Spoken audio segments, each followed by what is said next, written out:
Shalom Mishpocha. Okay, this video is not for my veteran Torah keepers, okay? It's not for my Orthodox Jewish friends who've been keeping Passover like the precious, faithful children of the Most High that they have been.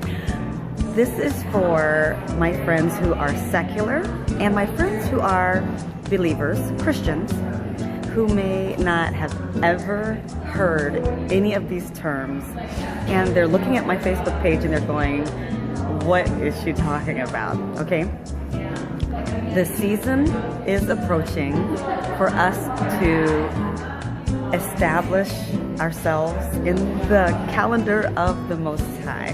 Okay, Leviticus chapter 23 maps out how Yehovah wanted the people of Israel to establish their calendar, okay? We currently, in the West and around the world, live on a calendar established by the papacy. Yeah, I'm feeling all kinds of ways about that. Anyway, so this calendar, the biblical calendar, has for many years been lost to the Goyim, to Gentiles, people of the nations, okay? And I don't mean anything derogatory by that. It's just the truth, okay? When you don't live according to God's calendar, when you don't do the things the Torah says, you are in the nations. You're Goyim. If you don't want to be Goyim, then you need to transfer your residency into the kingdom of the Most High and live by His Torah and live by His calendar. Okay, that's a video for a whole nother discussion. I'm trying to give you the basics so you can get ready for Passover. Okay, this is significant, folks. All right, I'm going to read this to you. It says in Leviticus chapter 23, Adonai said to Moshe, tell the people of Israel the designated times of Adonai, which you are to proclaim as holy convocations, are my designated times. Then he goes on to give the Sabbath, and then he begins to tell them how they're going to mark the new year, the start of the year. In the first month, on the 14th day of the month, between sundown and complete darkness, comes Pesach for Adonai. On the 15th day of the same month is the festival of Matzah. For 7 days you are to eat matzah. On the first day, you are to have a holy convocation. Don't do any kind of ordinary work.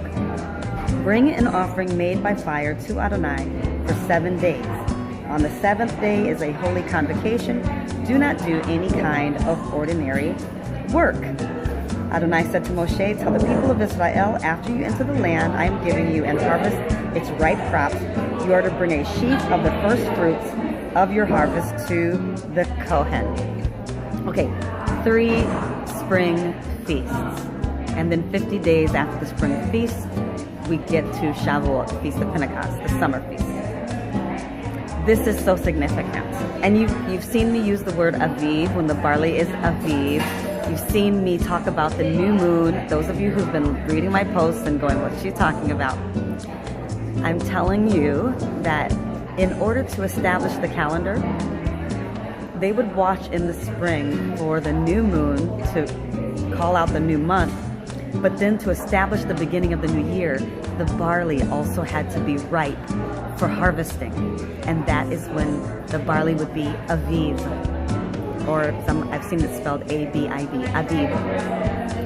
Either way, that's why you've seen me posting things from renewedmoon.com or a Devorah's date tree, because there are people who are now going back to this biblical mandate, and they are marking these signs and symbols and saying, now starts the beginning of the biblical new year. Now, beloved, I understand. And for there to be a cohesive celebration in the land of Israel, we don't have a temple yet. So we're still going by the Hillel 2 calendar. And I know the newbies are not going to know what is the Hillel 2 calendar. If you go to www.kivcal.com, you will see the biblical feasts according to their date in our regular calendar, but you'll see when the nation of Israel is going to celebrate the feast.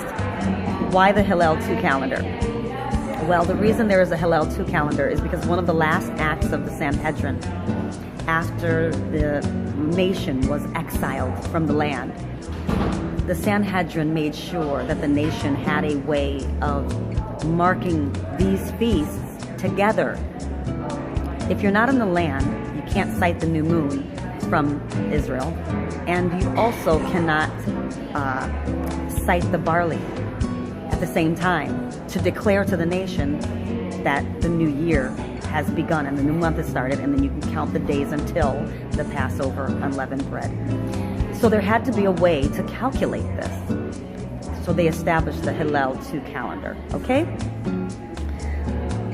Now I know that we're scattered all over the earth. But now that Israel is a nation again, there are people who are saying, let's look for the sighting of the barley being Aviv. Let's watch for the new moon. And let's go back to establishing Jehovah's calendar according to what he said. And I think that's amazing. Part of first fruits is that you bring an offering. Part of Pesach is that you sacrifice the lamb. Those things cannot be done without the temple. So guess what we're waiting for? We're waiting for the temple to be built again in the land of Israel. And then we can truly, truly keep the feasts the way they were ordained. And it's going to be amazing. I'm believing that it's going to happen in our lifetime. May it come swiftly in our lifetime and in our days. But I just wanted to kind of let you guys have a heads up. So according to the Hillel 2 calendar, Passover is going to occur on April 19th. But according to my friends who have been waiting for the sighting of the new moon and the barley being Aviv, people are doing their Passover remembrances, and more power to them, because I'm all for restoring biblical accuracy and biblical practices. I love the scriptures, and I love applying as much of Torah as we can apply in our day until the temple is rebuilt. So I just thought, for everybody that's going, what is Aviv? What is barley? Why is Jody talking about, hooray, the new moon's been sighted?